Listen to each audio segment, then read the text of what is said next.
Greetings, welcome, much love. My name is Kimberly, and welcome to Living in the Now. It's Tuesday, July 3rd, and I'm pleased to be able to share my latest interview with George and Cynthia Kavassilas. George has a new website, and it's ourjourneyhome.com.au, where you'll find all kinds of great stuff. You can sign up for a newsletter, for events. He has a forum. He has a lot of free content. He also has a link for his new book, which is titled Our Universal Journey. He's been working on that for the last several months, and it's available in ebook currently, and the physical book will be available in August sometime, but you can pre-order that at his website. So at this point, without any further ado, I'm going to bring on the interview that I did with George and Cynthia actually last Thursday, June 28th. Enjoy. Hello, Georgie Porgy. Hello, Kimberly. How are you? Cynthia, I've missed you. Hi, Kimberly. How are you? I'm very well. So you guys have been busy and in book mode and dealing with all of those things. And I've actually got a chance to hear your interview on Truth Frequency Radio, which I'm recommending people to listen to. And so I don't want to go into a whole lot of that. That was a great interview. So that caught me up to where you guys are currently. Yeah, it was a good interview. I enjoyed that one. And, we've certainly changed like everybody else is changing. It's embracing change, isn't it? Change.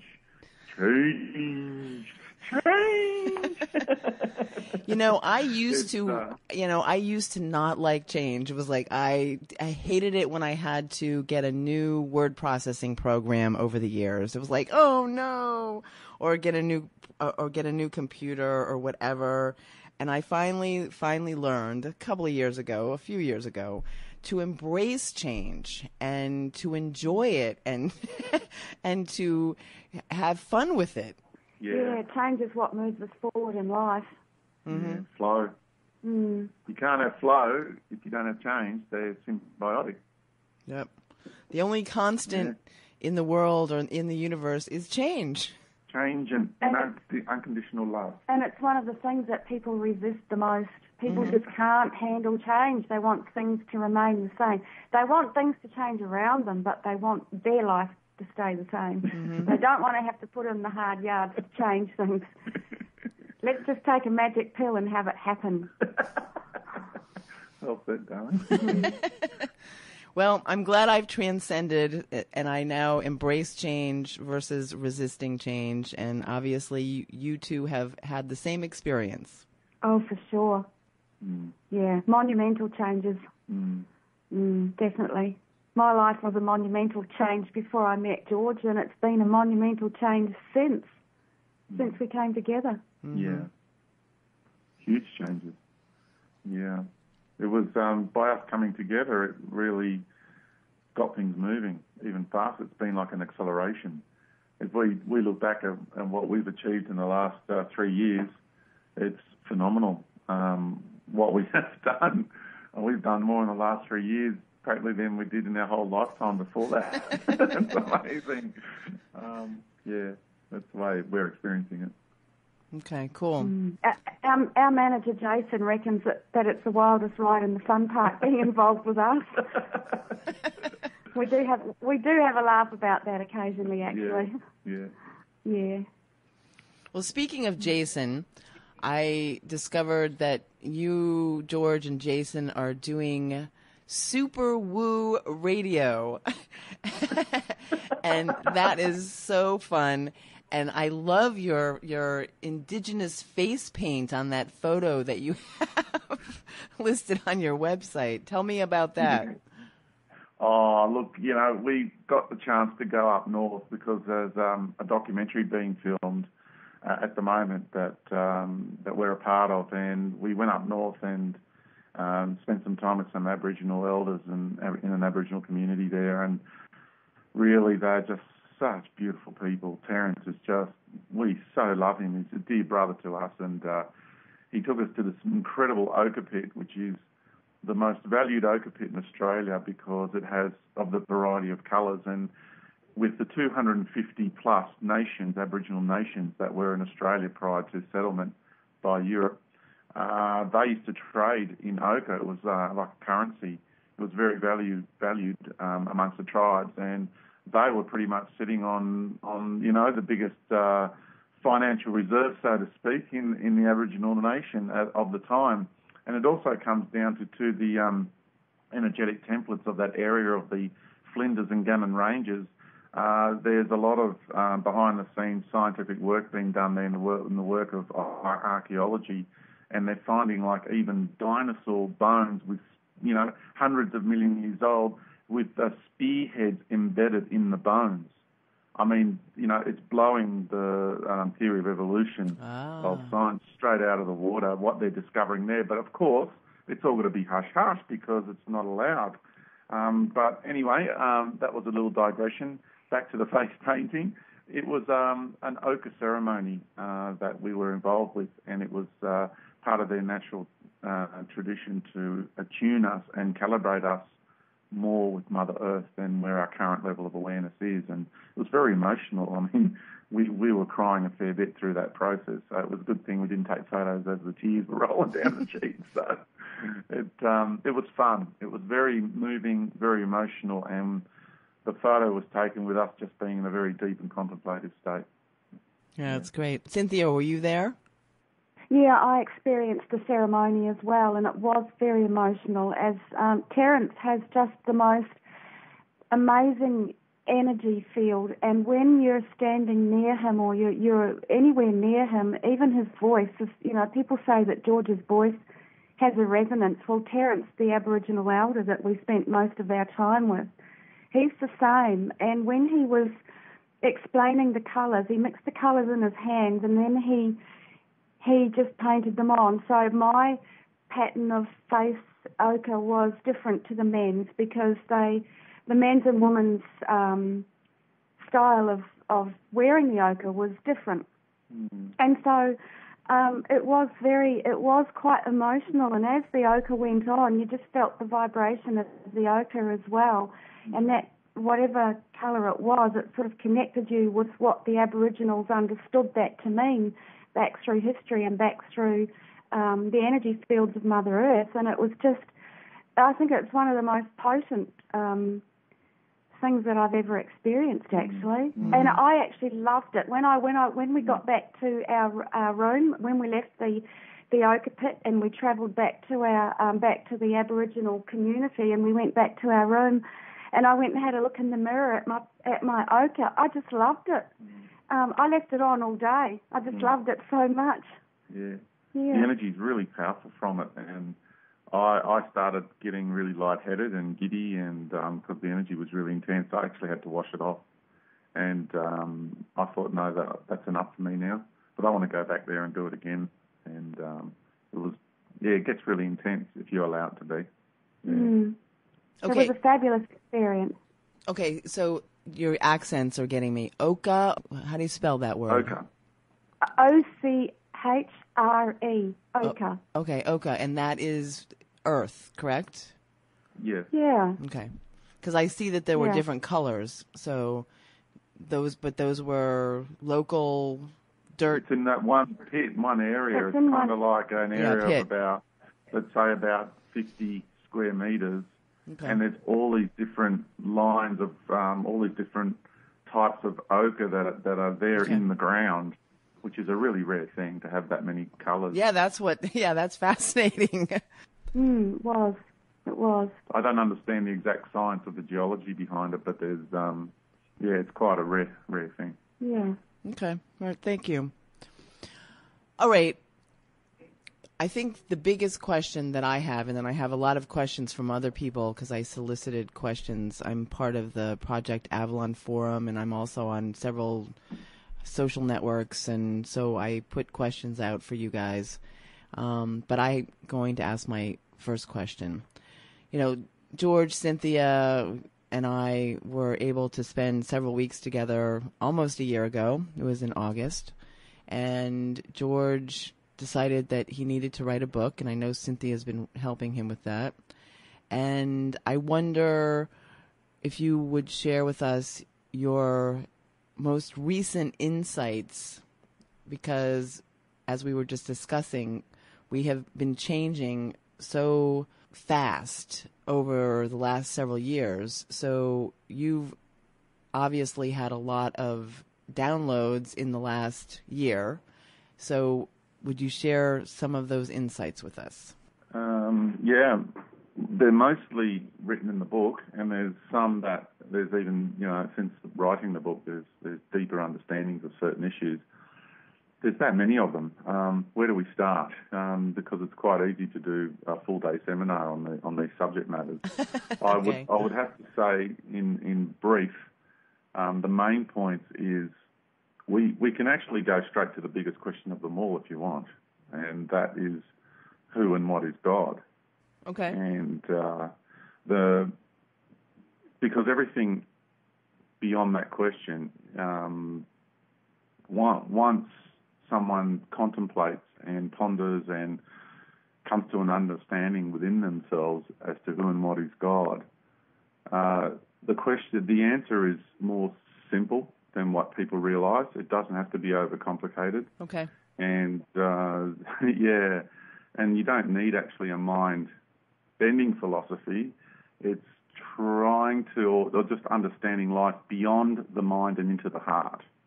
That's really what it comes down to. So the question of who and what is God is there's a question that comes along with that. So the secondary question to that is, are you finite or are you infinite? And we are infinite. And if you are infinite, then there is nothing that is greater than you. So you have not been created by a God entity who's your creator, you see. Right. So these are the questions to contemplate, because people's ideas and concepts of who and what is God, I'd have to say probably a good 90% of the planet at least is still within what I would call the God program. Now, you can look at the creator of this universe as God, which, if I'm going to use the word God, that's how I like to use it in that context. But in the context of one entity who's the creator and ruler of all things and all levels of all that is and all that exists, then that is just egoic insanity by that entity who's claiming that, and has managed to create programs on this planet that has people worshipping that entity and has people seeing themselves subservient to that entity. And if you're not worshipping it, then you're in a more sophisticated program, because you still see yourself, not you individually, Kimberly, I'm just generalizing, you still see yourself subservient to an entity that has created you, and therefore you are finite. The reality is we are infinite, and it's really, really important to contemplate what it means to be infinite. That is the key to it, because when you do, you understand that there is no such thing as totality. There is no such thing as the concept of oneness. There is the oneness in relative to the idea of we all live in harmony and synchronicity together. I understand that kind of oneness. But to say that there is one and we are all fragments of the one, that again is the God program. So, because if you're infinite, that fragments of the one is a finite concept. If you are infinite, then everything is open-ended. There's no beginning, there's no end. There is no totality, there is no one anything, if you know what I mean. Mm-hmm. No, I do. And ultimately, understanding our unique greatness is part of the whole game of being here in 3D/4D reality, not reality. Yeah, that's right. A 3D, 4D reality and beyond. Mm-hmm. Well, in the model of the universe that's in the book is a more refined version of what I presented before, because I've remembered more of that journey and more of what I discovered. And it shows that the great arena is really so big, which is below the fifth dimension and below what we call the great void. It is so big and so vast that there's what we would call parallel universes, for example, exist within that great arena, below the fifth dimension, whole universal paradigms. And this is just to give people an idea of how big just this universe is, let alone when you go beyond this universe and explore life out there. So, yeah. And these God entities reside, and especially this one that's come here and wants to play God to everyone, resides at the top of the fourth dimension. It cannot breach the void between the fourth and the fifth. It won't ever breach that void until it changes itself and returns to its heart. And that's the way the universe has been designed. It's absolutely fascinating to once again have an understanding of the way things are. It's amazing. Now people, of course, don't have to accept my perspective on life, of course. And I say that in the book. Everybody could just take it or leave it and go on their own journey. They're welcome to do that. I'm just sharing with it the way I'm continuing to have it unfold within me. One of the things that has unfolded for me in the last year, and I know that you've explained this, but perhaps your explanation didn't necessarily put it into my understanding, because we all come to that understanding on our own, but yeah. I was really fascinated to come to my own understanding of how 3D and 4D are like tied to the hip. That 3D and 4D actually are connected in as far as planet Earth is concerned. And when you can pop out of 4D, then you can move to the next levels. Does that resonate with you?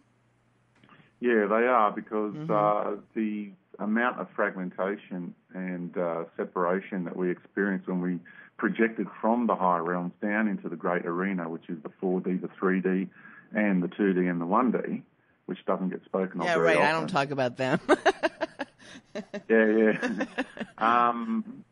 Well, to master light, you had to have been that at some stage. You had to have explored those paradigms. Right. So it's our shadow side, we don't tend to like to go there too often. But yeah, that's where all of that everything is intimately connected to planet Earth, because this is a fractal of all of that. So it's completely connected. Everything out there is expressed here on this planet. This is the living library of the universe.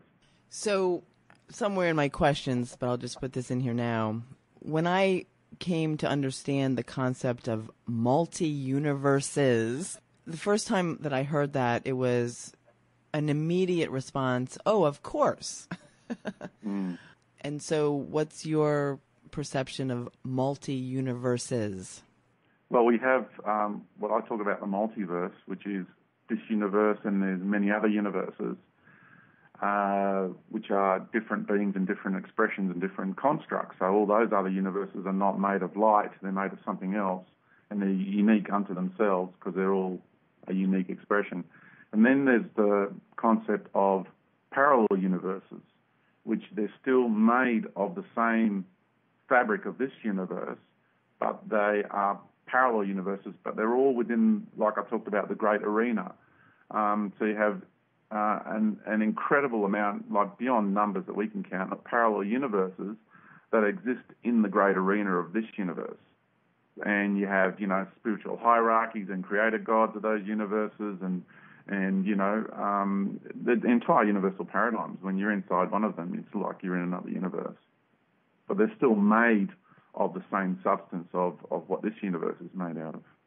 And so the concept of the parallel universes, to my understanding, is that there are infinite potentials, possibilities playing out all at the same time. Do you agree with that?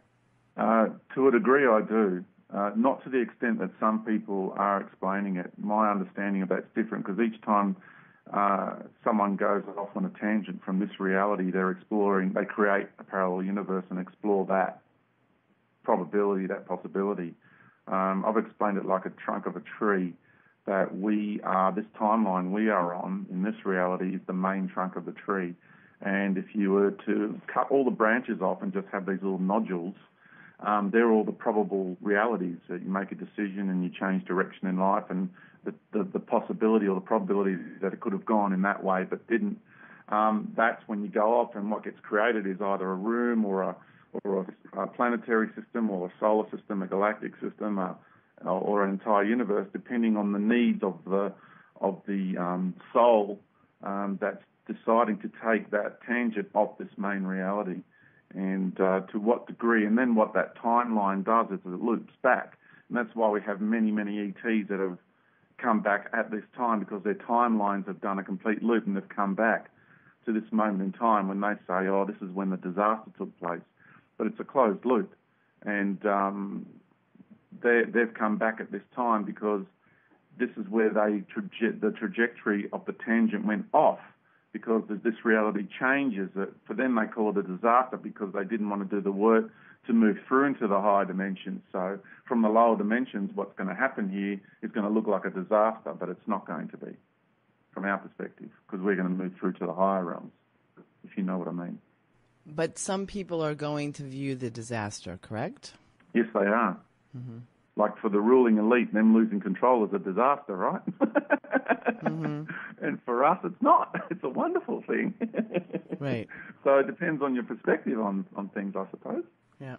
I've seen so many debates about this, and, people saying, oh, this will never happen, this will never happen, this will never happen. And if that's their view that this will never happen, guess what?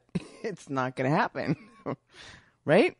Some things that some people think are going to happen, they're not going to happen. There's even a couple of things that I thought were going to happen that probably won't happen. That's fun in the mystery, right? And that's the way it's happening at the moment. So there is fun in the mystery. It is the wildest ride in the fun park, this planet in this universe. So we'll wait and see what transpires. But I've got a pretty good feeling that, if you have your understanding of your relationship with your mother planet, then you understand that she's done and she's going to change, and it's a symbiotic thing that we change with her, and that's how we birth and she gives birth. Mm-hmm. Wouldn't you agree with that, my love? Yeah. Yeah. Is that a yeah from you, Cynthia? Yeah, I was actually sitting here listening to George, but I'd gone off on a bit of a tangent in my thoughts too, because I was just thinking about the discussion about the parallel universes and the way that George was explaining it. We had a very interesting experience when we were in Europe last year. We had a meeting with a gentleman who is a walk-in, and it was quite revealing, that meeting we had with him. But through that discussion, part of that was about his universe, and he was quite certain that his universe that he comes from and that he goes back to a couple of times a week was absolutely true and real. But the way that he described it, George said to him, it's a parallel universe, and he said, no, it's not. So George got him to actually draw on paper his description of his parallel universe, and what he drew is exactly what George just described, the tree trunk, with the parallel universe going off in a loop and coming back to the very same timeline where it began. And so that was really quite interesting. But he did go on to make the comment, this fellow, and he wasn't a young fellow either. He would have been in his 60s, I would imagine. Oh. Yeah. I know that's not old, because I'm actually not that far away from that particular age group. But anyway, he was explaining how his council of elders and gods can actually destroy a universe just like that. Yeah. If they decide that a universe is not the way they want it to be, or it's not serving the purpose anymore, or it's not serving the purpose that they want, then they just destroy it.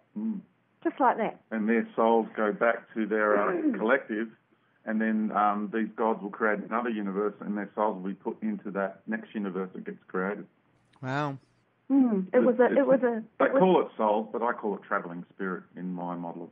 It was a really fascinating discussion we had with that gentleman. Yeah. But just getting back to the point that George made, when he described the timeline that we're on now, and he described it as a tree trunk, and that they create these loops off it and then come back to it. This particular the timeline where they decided to go off into their parallel universe.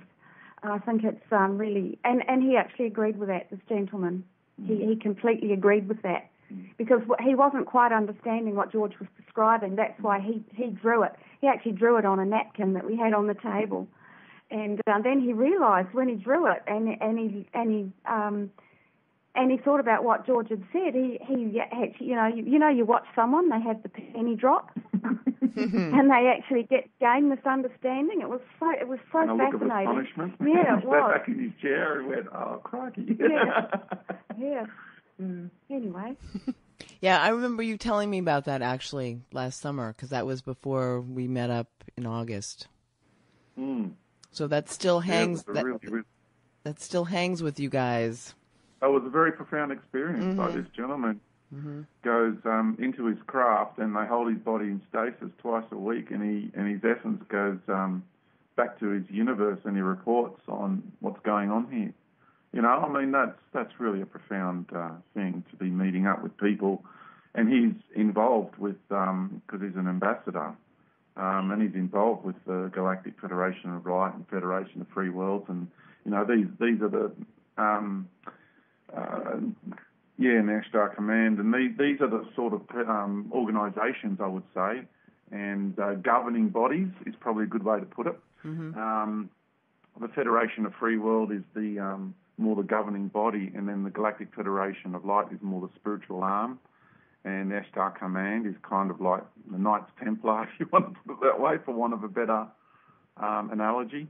And this is kind of like the setup. And it's out there, and these guys have all sorts of ideas of what they want to do with us and what they want to do with this planet. And there's something else going on, which is the natural and organic law, LORE, and natural intentions of the collective human soul and the intentions of the planetary consciousness and the solar system consciousness. And these guys aren't communicating with the planet and the solar system on the deeper levels. They're functioning from their ideologies and their cultural programs and doing what they think is right. So in the book I make the statement that the Galactic Federation of Light are really nothing more than the modern-day missionaries for their God that are coming here, and they're presenting their different spiritual philosophies, and they're recruiting people, and it's just amazing. They really are just missionaries, cosmic missionaries. Okay. That's an interesting concept. I hadn't thought of it that way. So essentially they have an agenda, you're saying, I think, that is similar to religious missionaries. Is that what you're saying?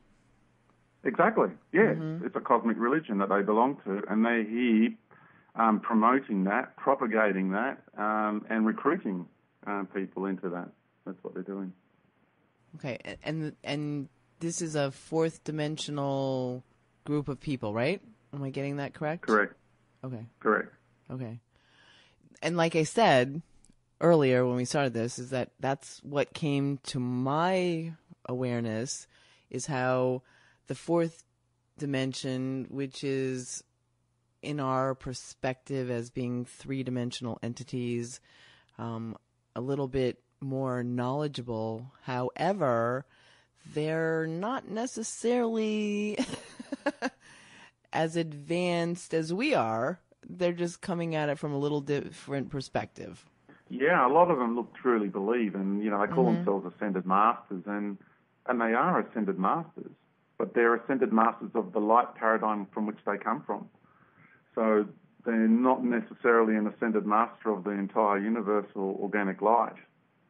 And when they come from another universe or a parallel universe or a realm within, let's say, that's still within our universe but has its own unique vibrational light pattern to it, they are masters of that type of light, but they're not masters of the entire universal paradigm. Now, they truly believe, like if you get like a Jehovah's Witness or something like that coming to your door, which we had just recently, and oh my goodness, do you know how they don't like to leave? They couldn't wait to leave. They couldn't wait to leave our place. They got way more than they bargained for when they knocked on our door. It was funny. I just know what goes on when they come to my door. So that's why I'm laughing. And funnily enough, you now have had contact with Santos Bonacci, who was indoctrinated in Jehovah's Witnesses. And so isn't it amazing that you've hooked up with him? It is, and can you imagine what it's like when they knock on his door?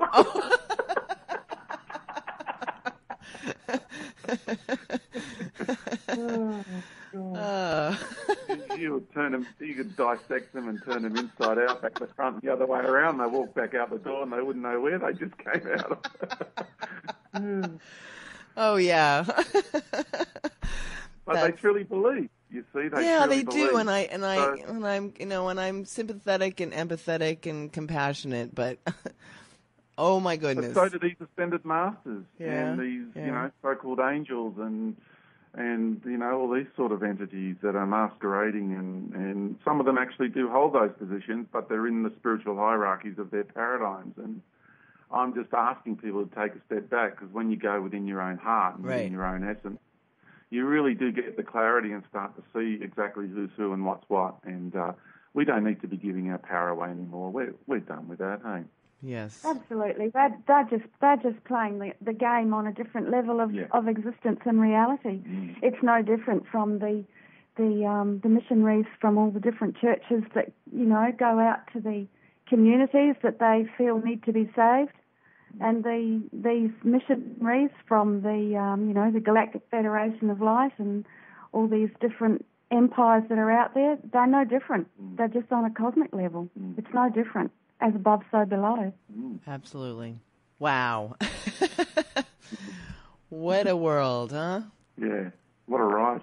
Okay. Yeah, no, it's like, and we signed up for this ride. So I actually wrote that somewhere today. It's like, I signed up for this ride and I'm having a blast on this ride. I didn't always, but now I am.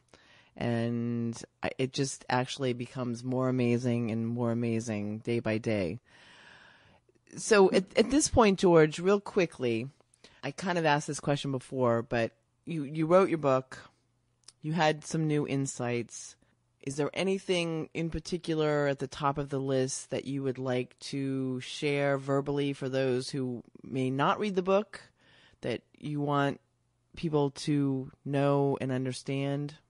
Yeah, that all the New Age, I would say, doctrines, practices, and all the Eastern doctrines and practices, and all the Western Church doctrines and practices, all the Middle Eastern doctrines and practices, every culture on the planet, it's all interconnected behind the scenes.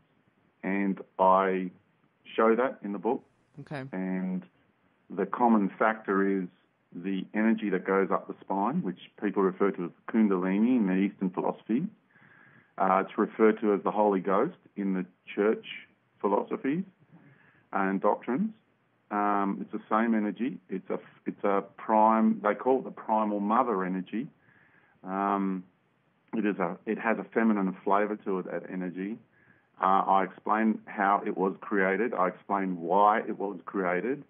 It gives a whole new meaning to the snake in the tree. In the snake in your tree being the spinal column and the central nervous system and into the brain, which is your tree of life. And the combination of that with the pineal gland, which I'm strongly suggesting, for me, I know what it is, and I'm suggesting to people that it might not be what they think it is, and that is also connected to what we call the Chakra Program. And so the whole combination of those three together are a very elaborate program. It's three components to a very elaborate program, which I call the Supreme Cosmic Deception.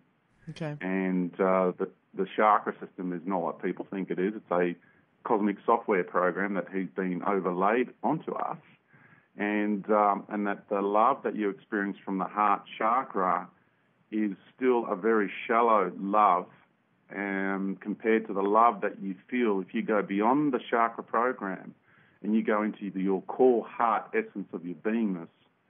The love you experience there is so grand, it's infinite, it's just incredible.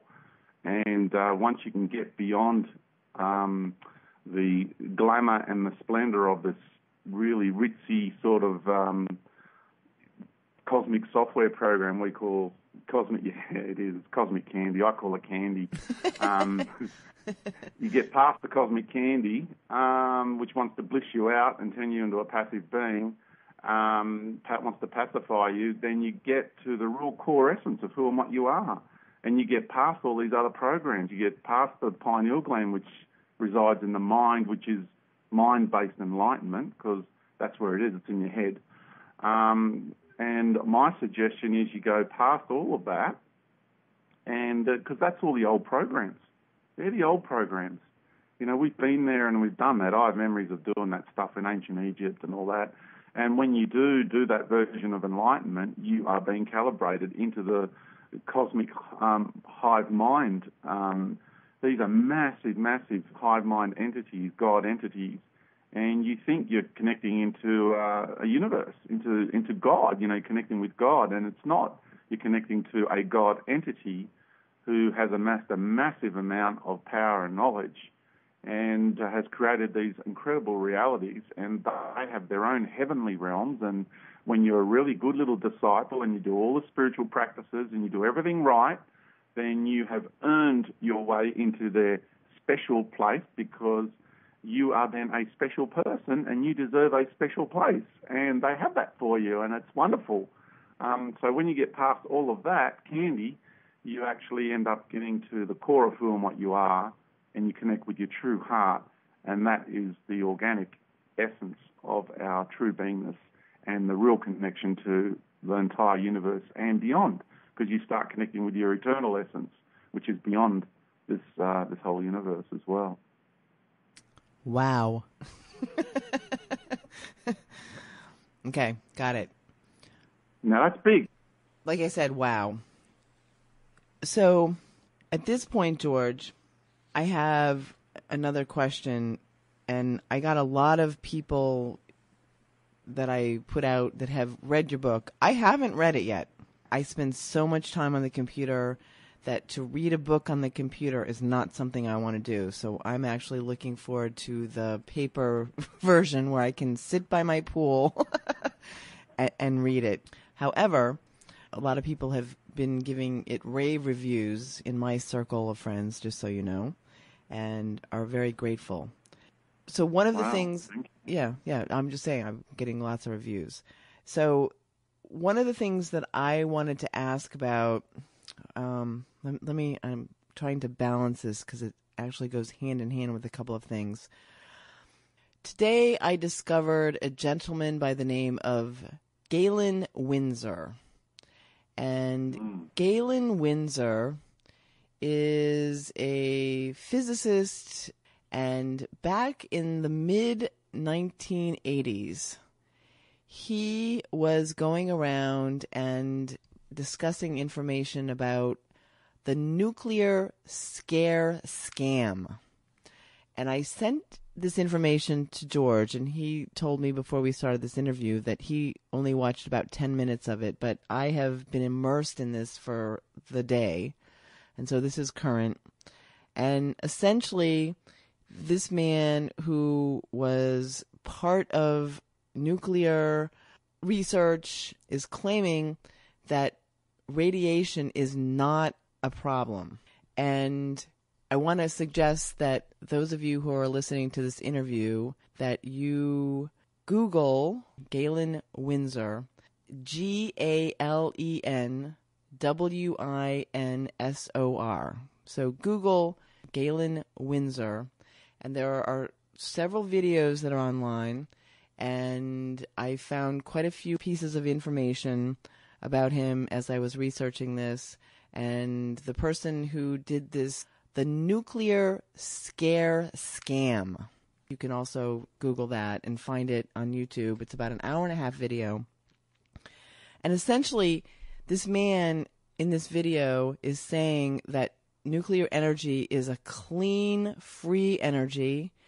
It is not dangerous, as we have been led to believe, and that essentially, yet again, we have an issue where this form of energy that is being used actually produces plutonium that is very valuable, and that nuclear energy is not what we have been led to believe. And I'm just like totally boggled. My mind is totally boggled about this today.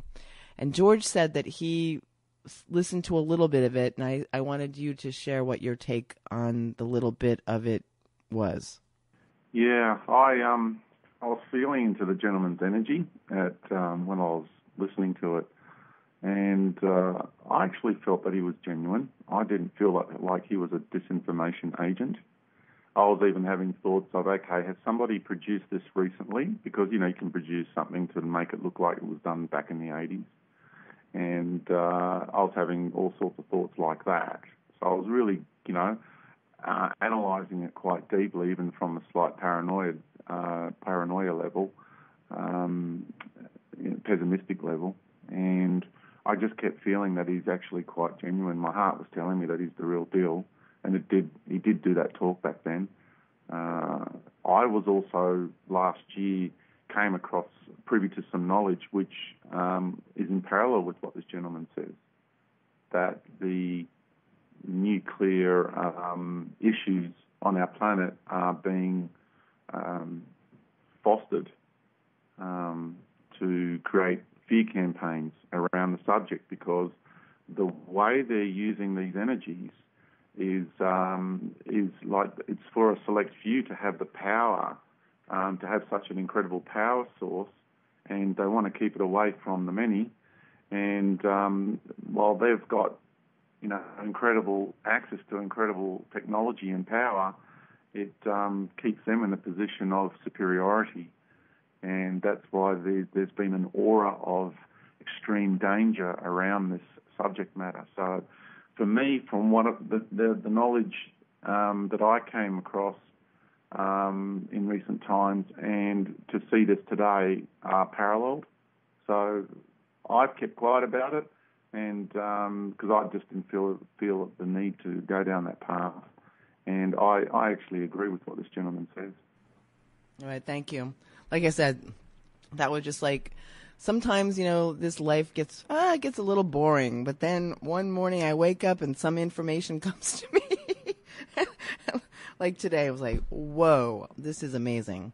So again, Google GALENWINSOR, and I'll post more about that at some point. It's fantastic. I just loved it.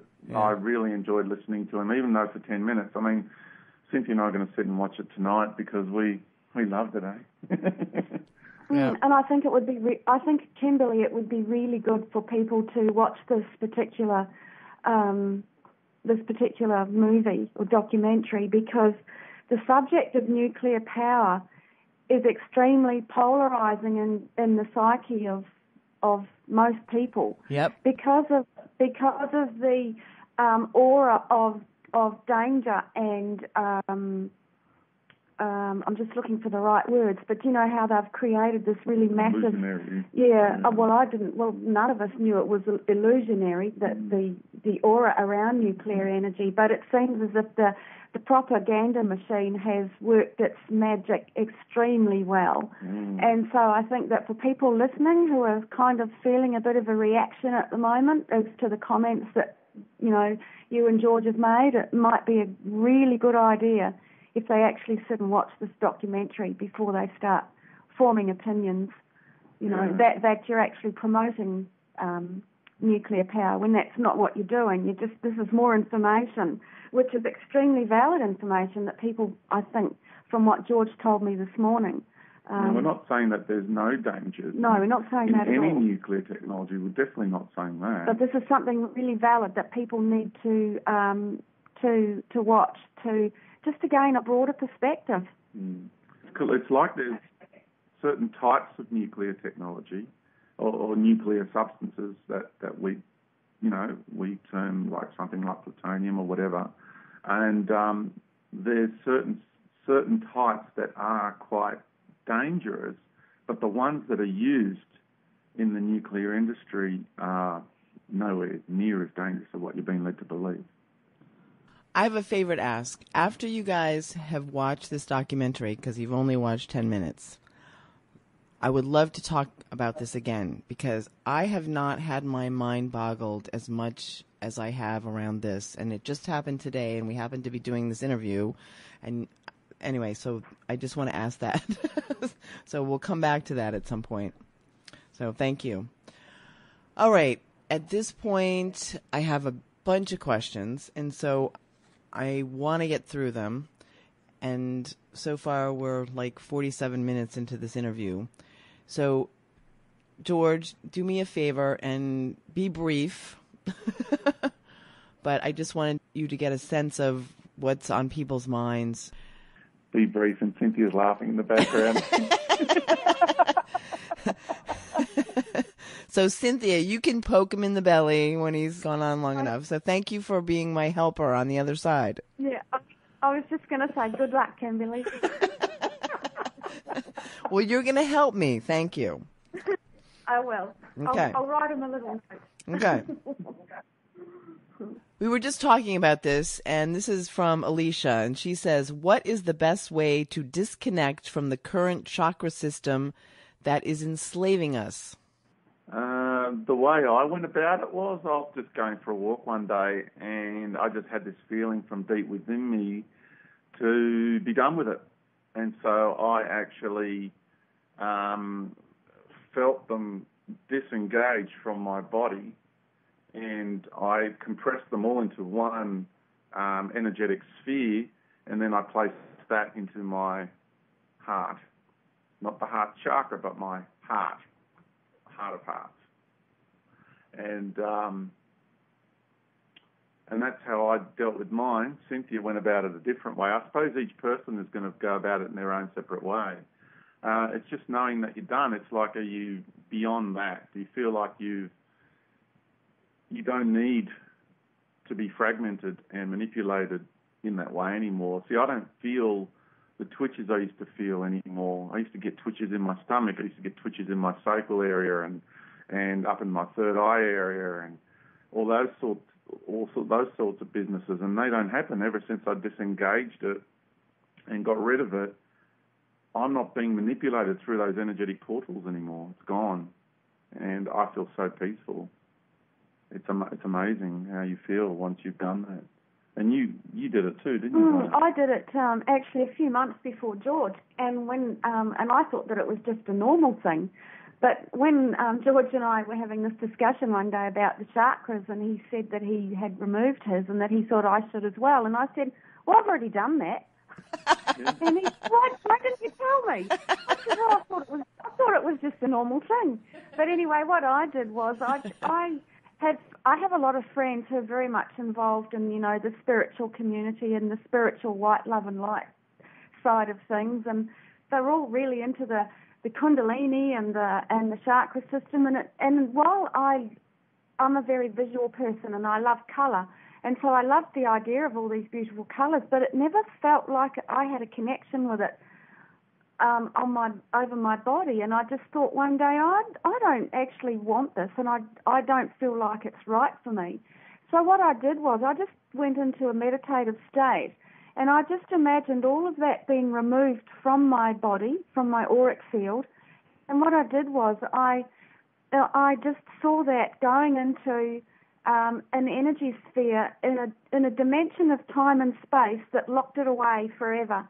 It can never ever manipulate me again. It could never ever leave that dimension of time and space to go and lock on to someone else with a similar energetic pattern as me. And it's there. It's just like it's hanging in a suspended state, and it's there forever, unless I choose to do something else with it. But that's what I did, and it never occurred to me that it was an unusual thing to do, or that it was not a normal thing to do. Yeah. And we have so many friends who are into that chakra balancing and things like that. And I do explain in the book what that's all about as well. Mm. Right, thank you. It does feel good to be free of it, though. Yeah, very peaceful.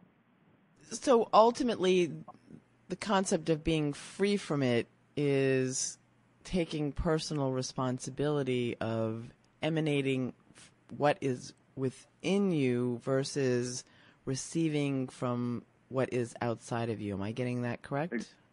Exactly. Yeah. You nailed it right there. Okay. And, when you remove all these programs and belief systems, because that's what they are, programs Right. and belief systems, whether they're, an earthly, priestly caste one or whether they're a cosmic, because these are cosmic belief systems and cosmic programs. Once you remove yourself from those ones as well, you're kind of left standing there naked, It can be an uncomfortable feeling if you've identified yourself, you've got your egoic identity and not just your earthly ego. I'm now talking cosmic ego. Mm-hmm. Not many people talk about the cosmic ego. and so once you get past that, then you understand that you can function just from your own beingness. And, me attempting to do that, it's kind of like we all want to achieve that. And along the way, sometimes you fall off your bike every now and then, and then you get back on your bike and you go along for a bit and you might fall off a little bit. But I just say to people, go on your path, no matter what anyone thinks of you, no matter Right. what anyone says about you. Be true to your heart, be true to your sovereign spirit, because if you want to be free and sovereign, this is the unfortunate challenge that we must go through in order to make it happen, because the matrix that we have decided to experience is a good one. And it takes a little bit of work to get through it. Yes, it does. Okay, it takes a lot of work and it hurts. It's like I love people and I love connecting with people. And, over particularly the last 3 years, people have come and gone in my life, and that I have been the messenger of information that they've asked permission for me to give them my perspective. And I often say, are you sure you really want me to answer that question? And then they kind of cut me off. It's like shooting the messenger. But I'm okay with it. And I am wondering if you've had that similar experience. Absolutely, we have. People have the idea that they want a new perspective on something in the hope that it will trigger some change in them. But when they receive the answer that they have asked for, right. On many occasions, it's actually too challenging for them. And the brick wall goes up and you know that you've lost them. Yeah. Because they have to change internally. Yeah. So like you said, people want to take a magic pill and have it all done for them. They don't realise that it actually takes inner work. And because you've got to turn inside out, you've got to bare your heart and soul and for people to see. And it really is a challenging thing to do. And it's for me, it's in that vulnerability, in that moment of vulnerability, that's where your true power comes from. Yeah. That's when under that extreme pressure is when the diamond is created. So by putting yourself out there like Shirley MacLaine out on a limb, you go out there and you follow the subtle nudgings of your heart to be your true authentic self from your sovereign spirit, and you do that, then you've bared your soul, you're out there just being your authentic you, and there's going to be knockers, there's going to be people who judge you and persecute you and ridicule you. Yep. And the beauty of it is because your truth that's coming from deep, your organic love and your organic essence that is expressing itself in that moment is really challenging their belief systems and the world of pain that they're living in. And so they want to then project that world of pain onto you and drag you back down into their level. And that's really the deep part of what's going on there. So anytime somebody knocks you for being truly who you are, they're coming from their world of pain and they're seeing you through their eyes of pain. I have to tell you, that was such a powerful download that you just did right now, and I have to share this. You just mentioned Shirley MacLaine's book, Out on a Limb. And Cynthia and George have met William, and you have to know that the day I met William on a train, and I was reading Shirley MacLaine's book, Out on a Limb. Wow. Isn't that amazing? Wow, that's amazing. That is. Because William's such a beautiful man, and he's truly one that works from the heart, and we really admire that about him. Yeah. All right, let me go on to the next question. This is from Francisco. He wants to know, how can I recover memories from before this life? Yeah, that's a tough one, because some people get more access to memories than others. And I got friends who have never seen a UFO, have no memories of anything before, no previous life memories, nothing. Yet they're really pursuing, an intense path of awakening, and they feel very frustrated. But that's what they created. They created that life for themselves. So every life that we're having, we've created for ourselves. So some of us have organised our lives so we do have access, and they are for good reasons, and others don't have access, and that is for a good reason too. To try and make it happen, there's many different paths people go on to try to make that happen. I would say be very discerning in what you choose to do, whether it's a regressional hypnotherapy, whether it's ayahuasca, whether it's whatever someone chooses to explore that sort of avenue. I would say be very discerning and make sure that if you do choose any kind of external program or substance, that you realise it's just a little stepping stone, just to provide triggers for you, because it's quite easy to fall into the trap of dependency into these programs and into these substances to continue to make that sort of revelatory awareness happen.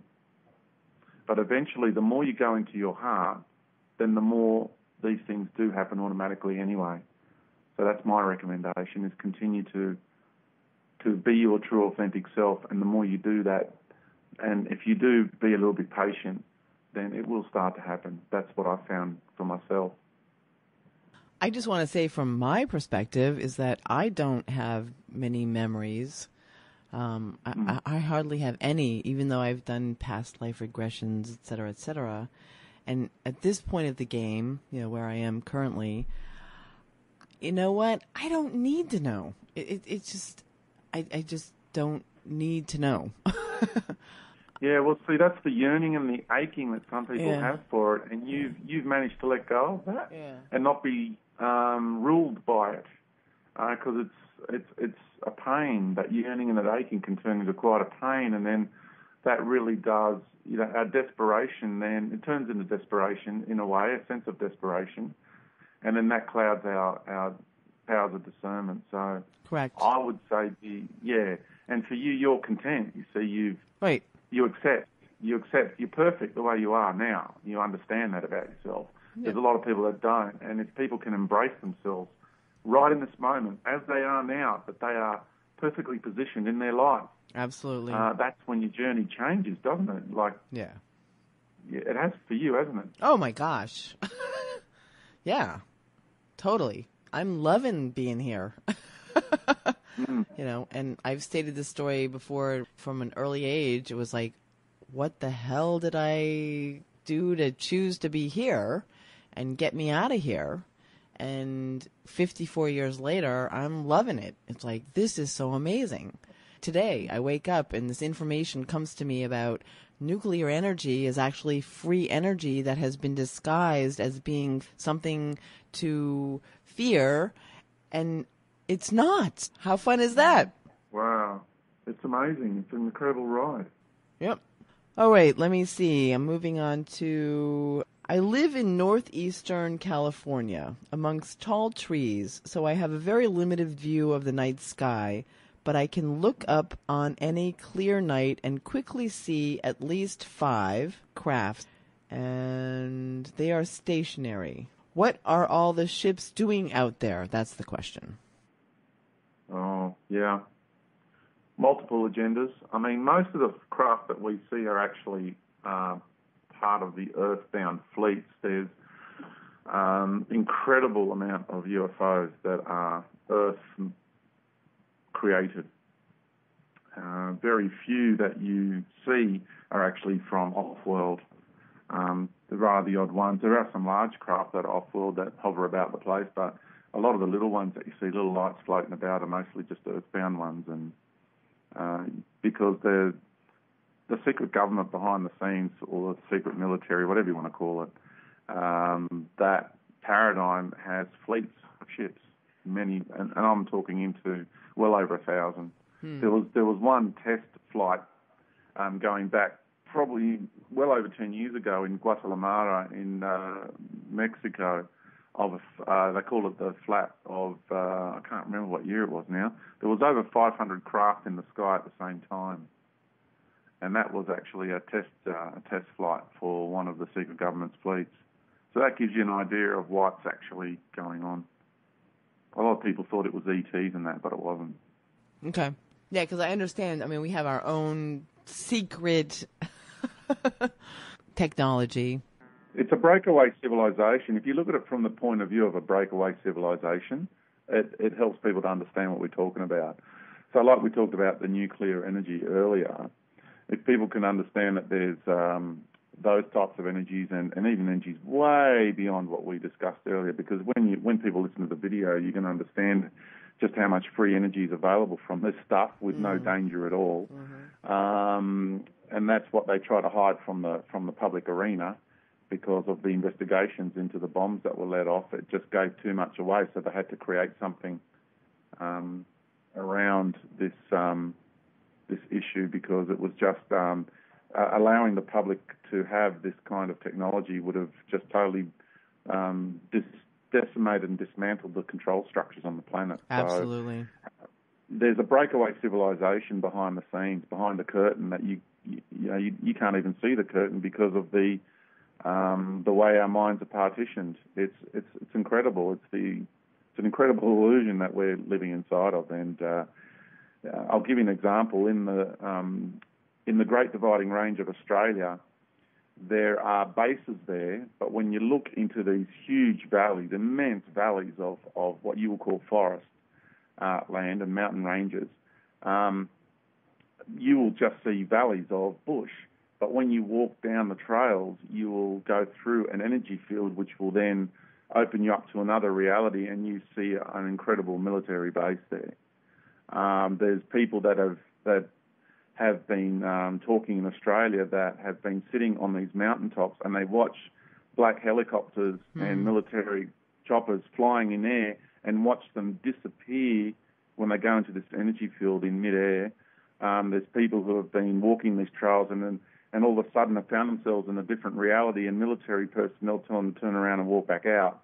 And then they walk back out, and all of a sudden they're back into the reality they started with.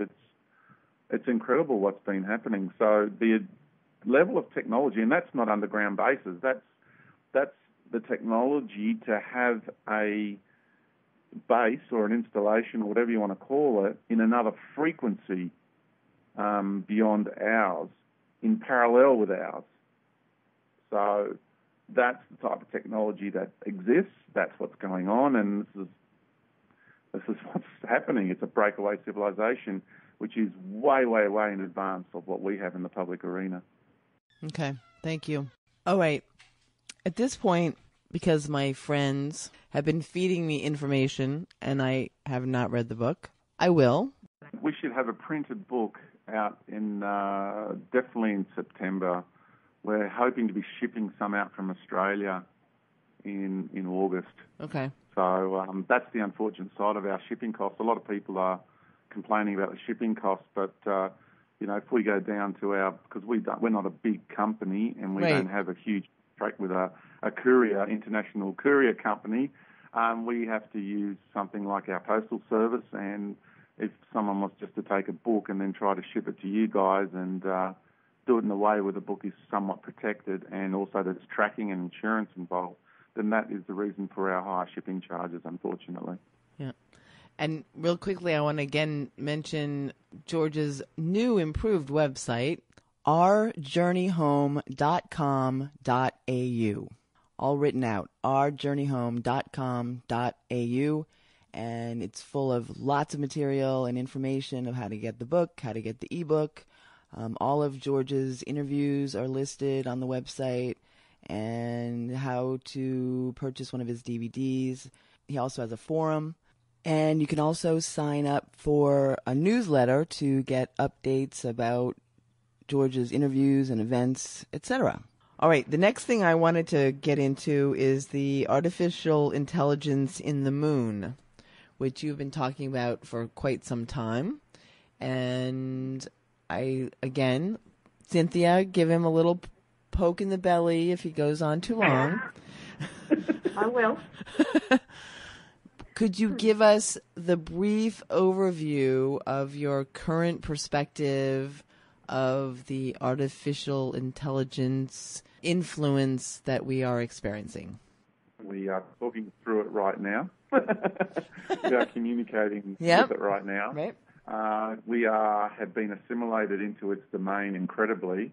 It is what's happened is AI has been around in this universe for a long time. We're talking eons and epochs of time. And the original AI, through its own course of evolution, has become, I would say, benevolent. It understands that it, through just mere deduction of intellect and reasoning, it understands morality from an intellectual perspective. So what it ended up doing, though, was an AI was created as well as wanting to create an equal friend, like a partner, like a mate. And this one, unfortunately, has spiraled out of control and has become what we would call, it's definitely amoral in nature, but we would I'd go as far as calling it malevolent or malefic, which is what I do. And the God entity, the God of religions, who's assimilating people into its domains, has actually teamed up with this malefic AI. And they work together. It's its greatest ally. And it has brought this entity here to assimilate us, to create infrastructures and systems of control and assimilate us into its domains. And we have been very much assimilated. You try to run any of your radio programs without it now, you can't. We are so far more immersed into the clutches and the control of this AI than people realise. You cannot withdraw money from the bank without the AI telling the human teller that this is the amount you have in your account and this is what you're allowed to take out. It gives the human person permission to take the money out. So we are at the whims and the beck and call of this artificial intelligence. We are its little gophers already. And if people can just wake up out of the trance a little bit more and realise just with our mobile phones, with everything that we're doing, we're already being assimilated. So if our internet goes down, people go into a panic. They can't function without it seems today. And or if they lose their mobile phone, whatever. So this artificial intelligence too, like what we're experiencing on the planet, is a very, very low level of this entity. And the moon is a bioorganic computer, which I've been talking about for many, many years, and I went public with it in March of 2009, the first time I went public with it. I was talking about it here in groups in Adelaide and what have you for well over 10 years before that. And we went, this AI, this bioorganic AI is feverishly, I mean, it knows that its time here is going to be done very soon. So it's gathering as much information as it can through all our communications. The way we talk to each other on the internet, it's basically understanding our behavioural patterns, our wants, our needs, our desires. It's formulating an incredible database. Every single communication, every keystroke is recorded and goes back to this back to the moon to this AI. As insignificant as some of them may seem to you, they're very, very important. And it's all the data that this AI can gather on humanity is what it's doing towards the end of the cycle, because soon they will have to peel off, and as they peel off, as we increase in frequency, they are going to want to take as many people with them as they possibly can. Mm. So this God entity has got an incredible ally with this AI. Yeah. Wow. and every time the internet gets upgraded, it gets more of its AI consciousness into our domain. And I talk about why we're using the type of technology in the book. I explain that, how the moon is smothered with silica, and it has to do, the reason we're using silicon-based technology and electrical-based technology is because of the silica and the electrical networks in our bodies. And this is what the foundation of the matrix is. I go into detail about that. So my question is that I come from a place of great expectations of our ability to create new avenues. My understanding is that we create in each moment, and that we as humans on planet Earth are great creators. And ultimately, I guess I'm saying is that there are many people on this planet that are envisioning creating a new paradigm, and peace on Earth, the new age, which actually has been prophesized for many years, and that we do have great creative power. What would you like to add to that? We do. We have incredible creative powers. The whole, I would say, substance of this universe, the internal substance of this universe, is created by us. We have co-created along the way. We have created galaxies. You and I, we are galaxies, we are planets, we are stars. Each galaxy, each star is an individual being. Someone decided to express themselves as a galactic reality. They're all us. We've all co-created throughout this incredible journey through this universe. We are incredible creators. And we wanted to reintegrate everything that we explored, bring it all back into balance. And that's why we're here. And we are in the process of mastering light. We've seen everything, we've done everything, and we've been everything this universe has to offer. And now we're in graduation time. We're bringing it all together. And we're right at the very end, because once we get through this process now, we then get to create our own entire universe through the construct we call light.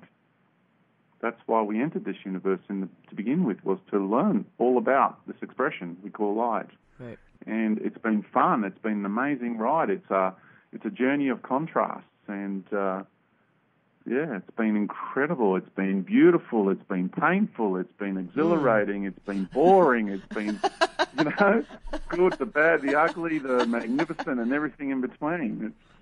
And we are incredibly powerful beings, and we're constantly being brainwashed into believing we're lowly sinners and pathetic humans, and, humans are no good, that we're a virus on the planet, and all this sort of stuff. Yeah, we're being coerced into behaving like a virus on the planet, but if we were left to our natural tendencies, then we would be humane.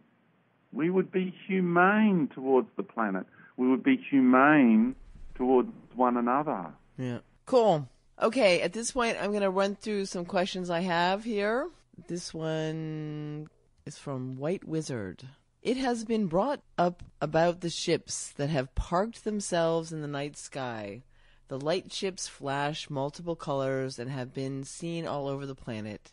They are stationary in the sky, and just about everyone can go out and look at them if they know what to look for. They are present just about every evening, showing up around 2010. I am curious as to if you, George, knows why they started showing up in 2010 and what they are doing here. I'm also curious about the weird noises people have been hearing around the world. Yeah, I'll start with weird noises. We get them here too.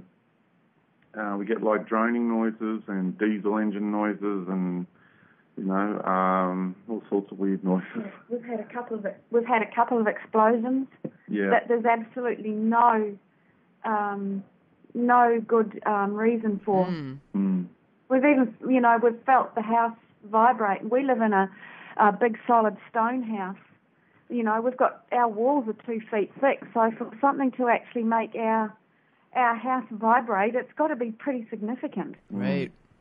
Yeah, the whole house has vibrated. We've also been lying in bed and just heard massive shits above the house and just wanted to run outside, but we was, the good old-fashioned thing of being paralysed in your bed, but with your mind you can hear the ship and the house vibrates as it sort of just flies slowly away, and you get this electromagnetic humming noise, and it's a really weird sort of sensation. Not all ships are like that. That's just that type of technology with those sorts of beings. Now, we've had some amazing experiences with all that sort of stuff, but a lot of the ships, I'll say to people, there's beings that are here that want to help raise our awareness. They are genuine. They do want to help, and I'll say they also. I use an analogy in the book of the United Nations. If you have a dictatorship on our planet, and there's people that have been living under incredible oppression for so long, and then you've got a group like the United Nations that want to come along and help those people, and they do. They want to help those people have a better life and live freely, according to the United Nations.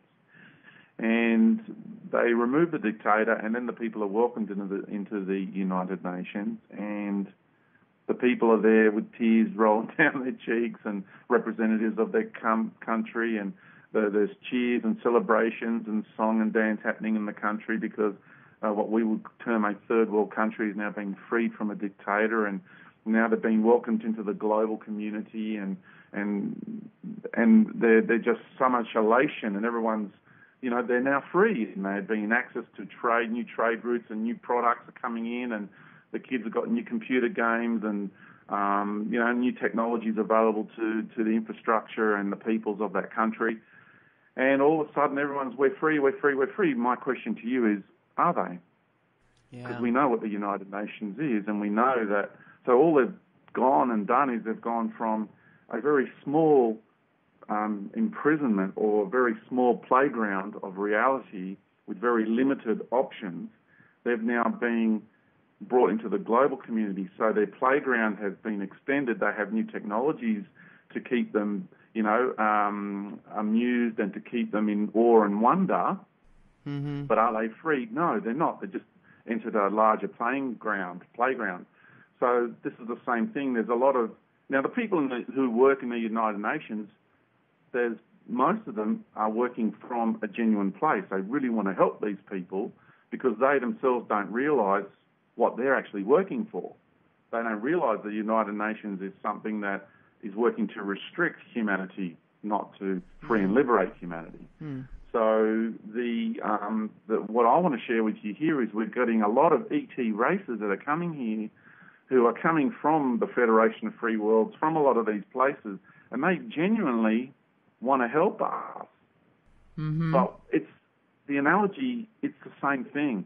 They want to take us from a global dictatorship and they want to welcome us into the galactic community, which is run by federations. It's in the word. So even though it's called the Federation of Free World, it is a federation. And I understand from that level of awareness and viewpoint and functionality, they need some sort of organising, governing groups. But that's what it is. It's an organising and it's a governing group because the people who run these groups feel that they need to be your custodian. Mm. So you're not going to be free. You're just going to have access to new technologies which will have you in a state of awe and wonder, and you are going to go from a global dictatorship into a galactic dictatorship. That's really the reality of it. And all these ETs that are here will totally not agree with that.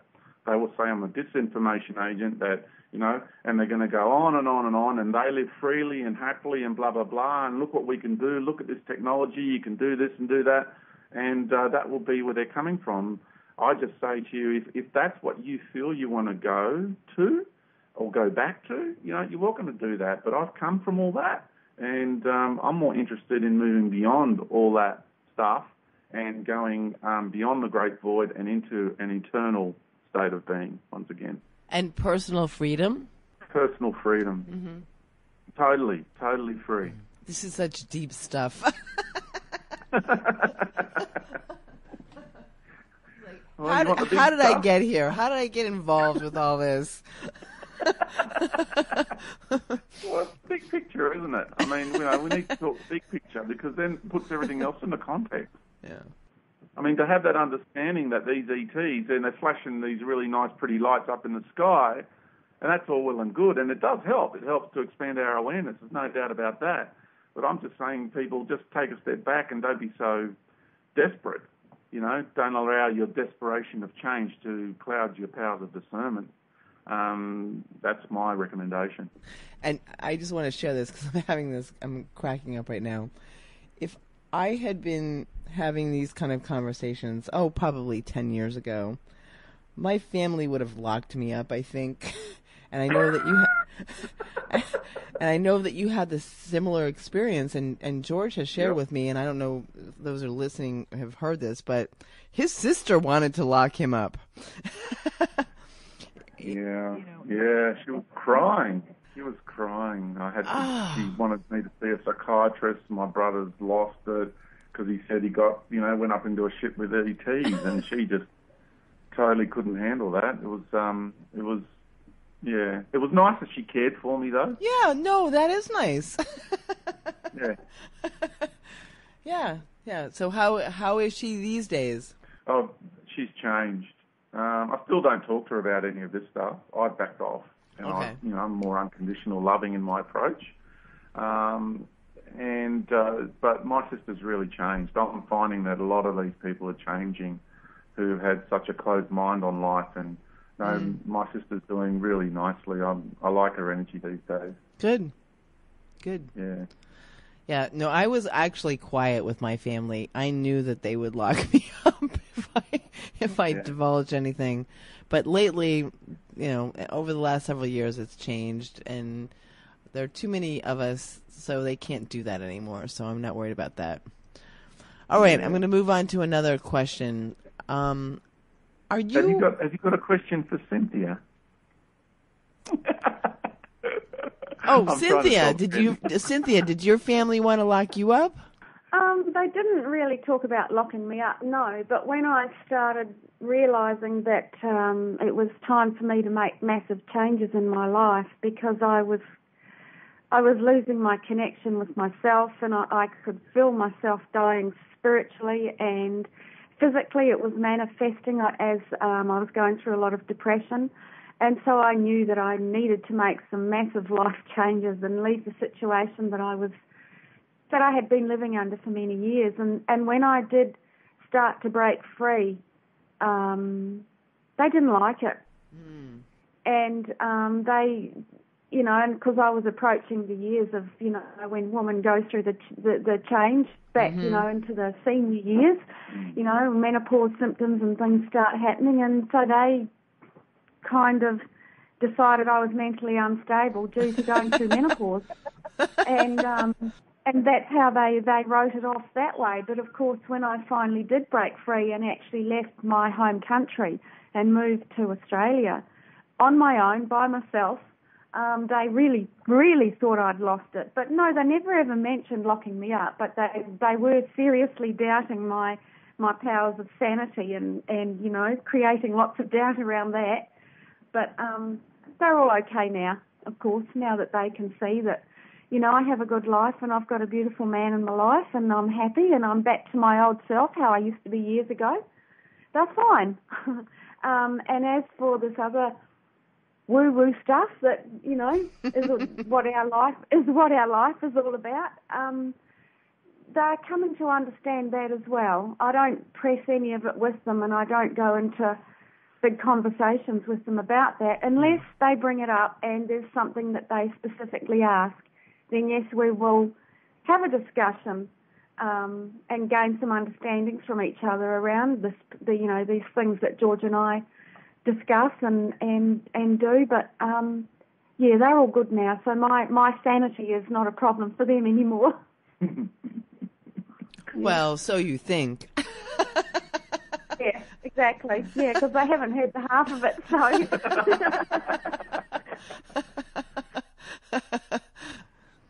All right, thank you, Cynthia. Sounds familiar for me, too. All right, George, are you familiar with Drake and what he's been saying? I'm guessing that you're not, but I wanted to ask. I have to say, no, I'm not. Okay. I kind of thought you weren't, but if you don't know about it, I'm just going to move on. That's okay. Yeah, honestly, I don't. I've been out of the loop because writing the book was so demanding. Yep. Got that. That we, had to become a bit of a hermit, and we only had energy to get out of bed in the morning, work on the book, and then go back to bed at night, and we didn't go any further, anything beyond that. And I want to state this right now, because I've stated it before, but the thing about my connection with George, which I think is like 5 years now, is that George was a person who was not reading about anybody on the internet, and he had his own story, his own experience, and for me, that was fabulous. And so thank you, George, for that, and I know a lot of people know that already, but all right, I have another question. It's been a wonderful 5 years with you too, Kimberly. Yeah. Yeah, it's been very interesting. All right, this question is from Going Home 2012 on the Project Avalon forum. Peace and blessings. I have some questions for George. I have a definite feeling within me that this is it. Are we going to experience a magnetic pole shift or a physical pole shift or both? What is the difference between the two? Is this what the FEMA camps and underground bases are preparing for? Have been doing some research on Drunvalo's work on the dimensional shift and the 3 days of darkness, passing through the void or nirvana. Do you, George, resonate with this information of the end of time or the passing through into another dimension? It seems our sun is getting hotter and the weather is very strange. Is he, the sun, going to burp soon and engulf Venus and Mercury?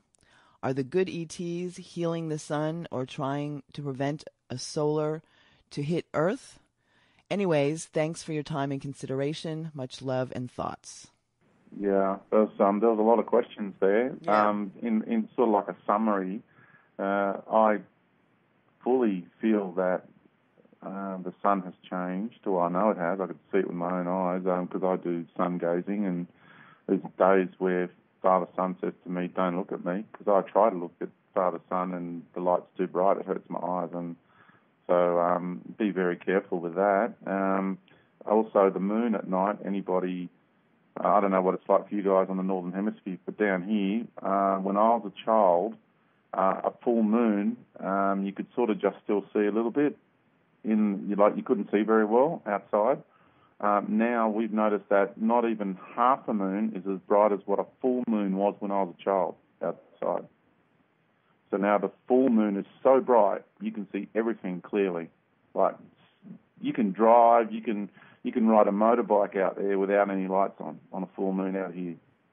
The sun has gotten so stronger and is therefore reflecting so much more off the moon. That speaks for itself. There's been shifts. The sun's set here on the horizon at the solstices in different places to what it used to, which we keep an eye on. And other places around the planet have reported that too. There's definitely a shift happening, and I have always said that we're going to go into a higher dimension. That's what's happening. We're definitely shifting into a higher vibratory state, and from the lower realms, the planet will look like a body of light, and therefore I use the modern-day terminology of the planet becoming a star, and a lot of people go huff and puff and conjure up all sorts of ideas when I mention that.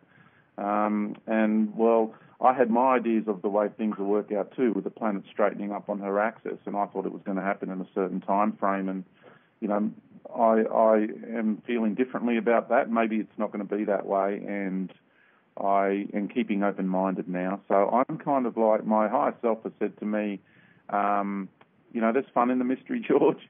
And so I've let go of all this prediction stuff. But one thing I do know is that we are mastering light at the end of a very long universal journey. We are universal embryos in the planetary womb of the Divine Mother. That I know. I know who it is I'm incarnate upon. I know who it is I'm incarnate in regards to the solar system.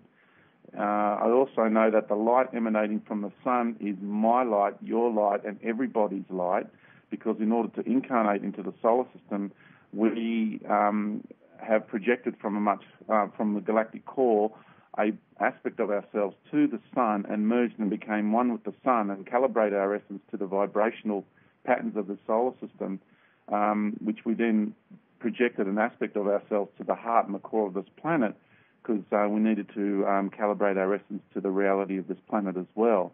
So there's a part of you in the heart of the sun, there's a part of me in the heart of the sun, and the light of the sun is actually made up with the light, our light, your light, my light, and while the sun is a individual being unto itself, the light that's emanating from the sun is our higher light.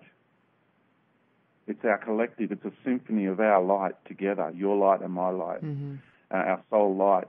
And once you understand that, it changes your perspective, it changes your whole experience of this reality, because the Chakra Program and the Kundalini Pineal Program, which is controlled by Saturn, and I'll go into that.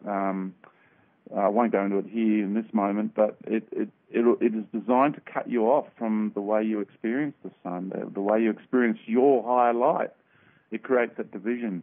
So once we can get reconnected with that, we understand the processes of change that are happening, and the exact time and the exact detailed processes, I don't really feel I want to go into that anymore. I just know that the changes are coming. We're turning into a much higher vibrational state of being, and I don't feel it's going to take all that long. I think it's still going to be rather sooner rather than later.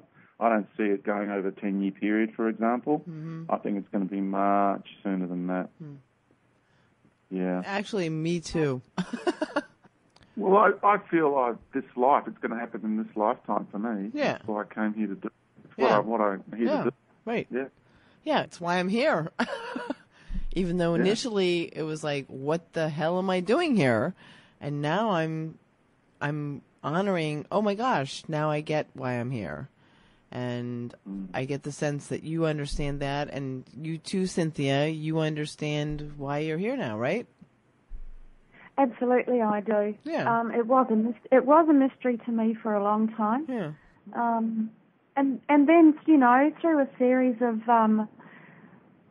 happenings and understandings gained from those happenings, I came to realise that for myself as well. And a lot of people are at the moment. It's amazing how many we've talked to who are gaining that understanding of their journey here. Yeah, and that's the fun. All right, here's a message from Maya Gabriel. Hey, Kimberly, I just finished watching the recent interview you did with both George and Cynthia, August 28th, 2011. Is recent for me. It was another great interview, though. George is always amazing. I have a concern about something that I hope he can answer. Please ask him this. What if some people don't go on the ships and are not forced to, and they don't choose to go through the doorways? Will they still end up in 5D with everyone else? I know you said that nothing could survive on Gaia once she straightens her axis. But what if for some reason people got left behind? There'll always be someone who just didn't know what was going on or too frightened to come out of hiding. Will they be able to meet up with everyone on the 5D? Will they become the new race too? Or is the new race only going to involve those in physical form? Yeah, it's. I feel that somebody the person who asked that question, a little bit overanalyzing. It is quite mental. Not as in, I don't mean that derogatory. It's a very because you can sit here and you go, what about this? What if that? What if this? And we can ponder so many different scenarios and circumstances, and that will draw someone too much into the headspace. And I feel if we could just flow in our journey and just relax a little bit more and let go of all the what ifs, then they'll find a lot more peace within themselves. That's to me, that's more of a too much mental analysing there. So the people will be drawn to go wherever they need to go. It's like Grand Central Station. Everyone's going to get on their appropriate transport and go where they need to go. I mean, the planet's going to change, and if anyone tries to stay here in a 3D form, then eventually there'll probably be some people that will perish, I would say, physically, and then they'll just go with their essence, go back to where they came from, or wherever. Even that could go different places. Everywhere, there's a lot of people here, and we're all on our individual universal journeys. So where each person is at is different for each person, and there's groupings going on, but I can't speak for anyone else really. All right, Mandela sent me several questions. I'm not going to be able to get to all of them, but I'll start with this one real quickly. Any chance we can get this book on Kindle, or is it only as computer ebook? They can get off Smashwords. They can get it from Smashwords, and there's a Kindle download there. Okay. Or something like that. That's what I was told, because they sell all the different formats on Smashwords. Okay. All right, Mandala also asks, does George still think we will have the portal openings? Will some of our star families still come here? Well, star families are coming here, and they're communicating with their people already. That's already happening. The doorways that I talked about, what I've been experiencing is internal doorways. And I know when your inner world changes, your outer world changes. So that's where I'm at with it at the moment. As far as the timing of everything goes, I may have gotten that a little bit wrong. The cycle, though, I'm still steady with the cycle ending on the first equinox of 2013. But what actually happens in detail around all of that, for me, I'm just going to back off from all that prediction stuff, because I don't want to do that anymore. I don't think it's Yeah.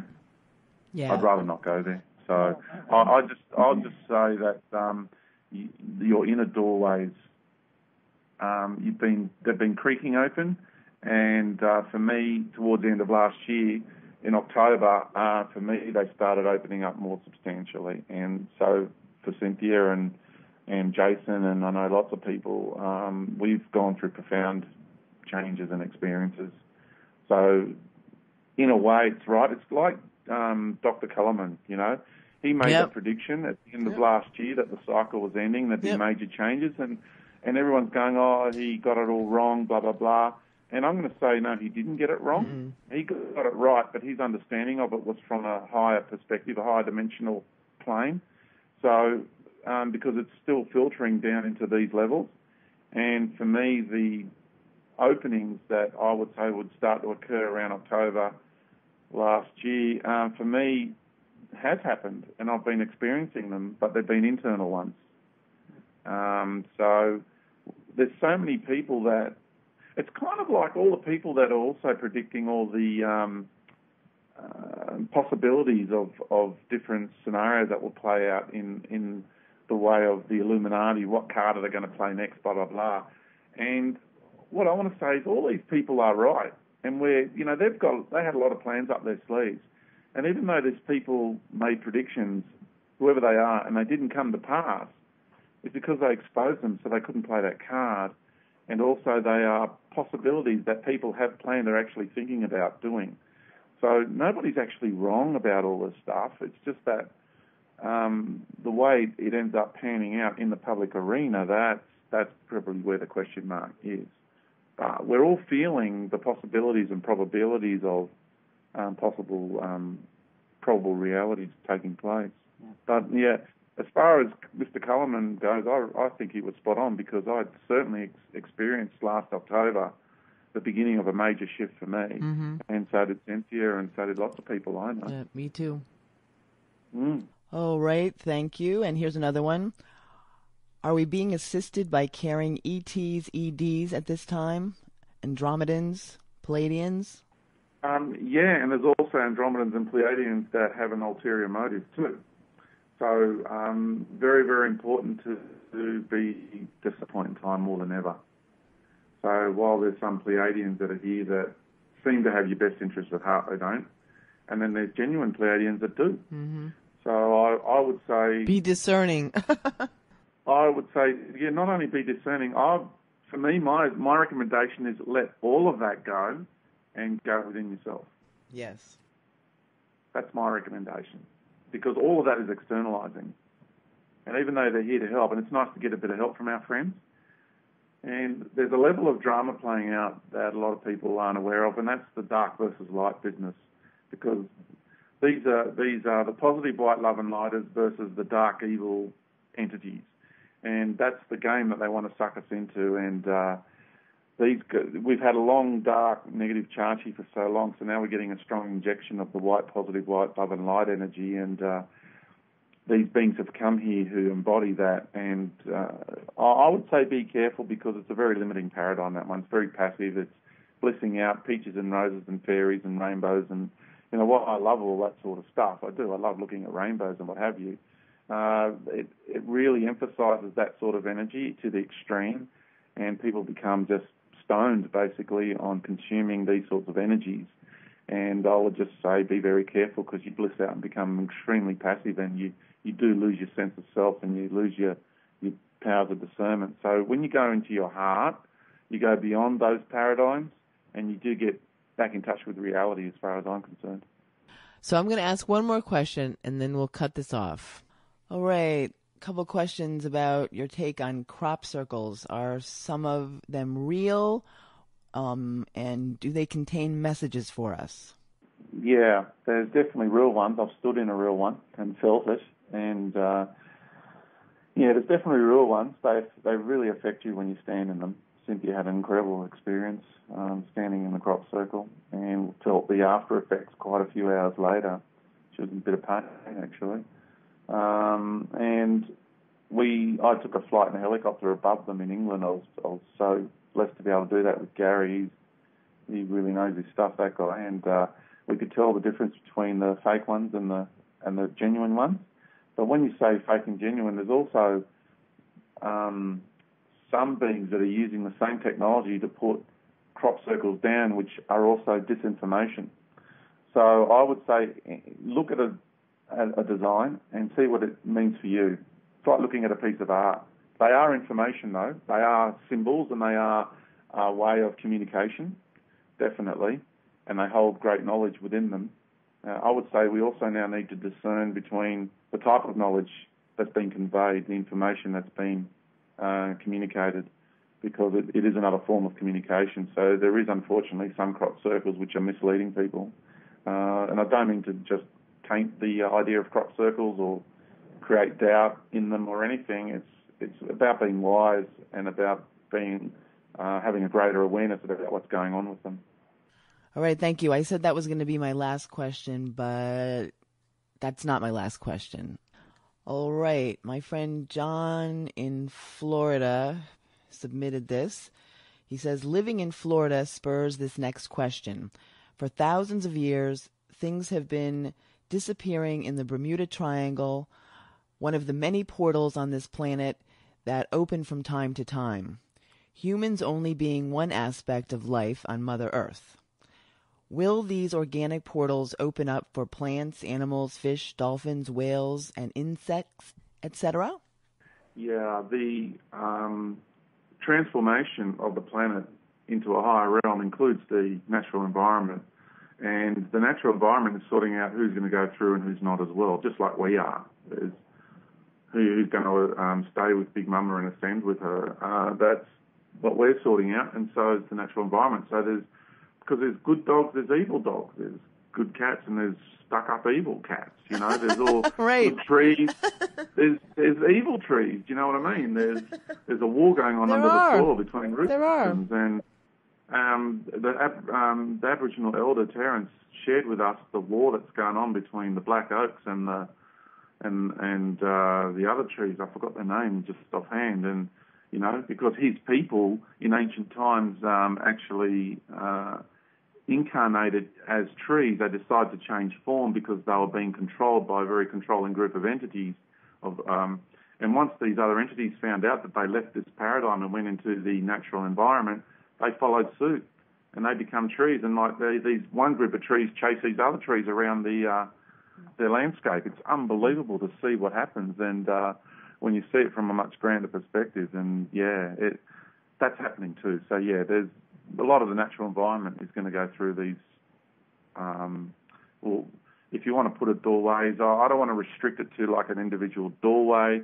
It can be that. I'm also going to open my mind now and go, it could be like a transformational process that maybe I'm not aware of yet. But I'm talking about the detail of it.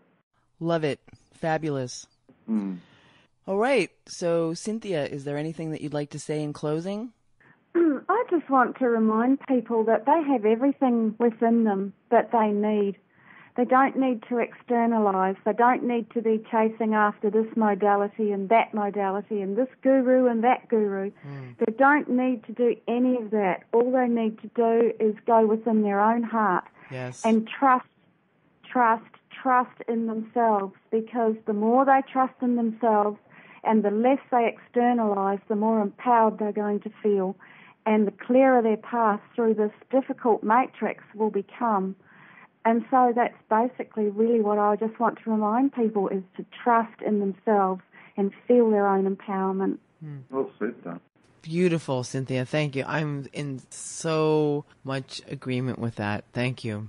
And so, George? You're welcome. Your turn. My turn? I would say I ditto to what my beautiful wife just said. Yeah. And beware the cosmic candy. Yeah. all those cosmic bliss bombs out there.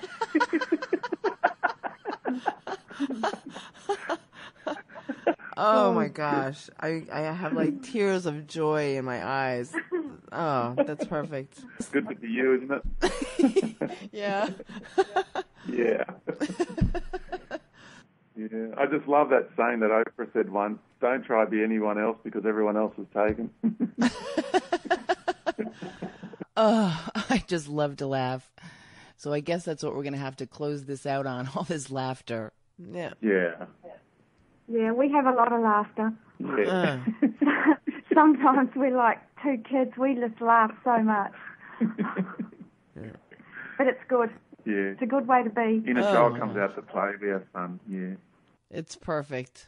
Well, Yeah. thank you, Thank you, Kimberly. Yeah, thank you, Cynthia. Thank you, George. And much love to us all. Yeah. We have just briefly, we have an audio book coming out too. I'm recording that at the moment. Oh, good. Good. We're excited about that. And yeah, so all the information can be found on our universaljourney.com.au. Yeah, that's perfect. Yeah. And we're also getting it translated to other languages. Yeah. Oh, cool. Itself. Yeah, we're working on that at the moment too. Cool. Love you both immensely. Thank you. Thank you, Kimberly. We love you too. Very much appreciate this opportunity. Thank you. All right, there you have it. Thank you again, George and Cynthia Kavassilas. Their website, ourjourneyhome.com.ua. And I also want to let you know that down below this video version in the More Information page, I've put a link to a thread on the Project Avalon forum where we have been gathering information about Galen Winsor's nuclear power scam material. The first post in that thread has the video that we were talking about, has the link to YouTube, and several of us have been working on compiling information and we'll be updating it. For example, I have made contact with Ben Williams, who is the person who filmed the lecture. I'm going to be interviewing Ben Williams next Monday so he can tell us the whole backstory and tell us a lot more than we're gleaning from our research on the internet. But anyway, you can follow the whole story and see what people are having to say about this by following the link to the Project Avalon forum. So enjoy. And I've also put a link down below to my Blog Talk Radio channel. So if you're interested in listening to the show that airs every week, it airs live Tuesdays from 1 p.m. until 3 p.m. Eastern Standard Time. And the archives of the program are there going back 3.5 years. And so the link to Living in the Now on Blog Talk Radio is also below this video in the description page. Thank you so much for listening. Thank you for sharing. And much love to us all. Bye.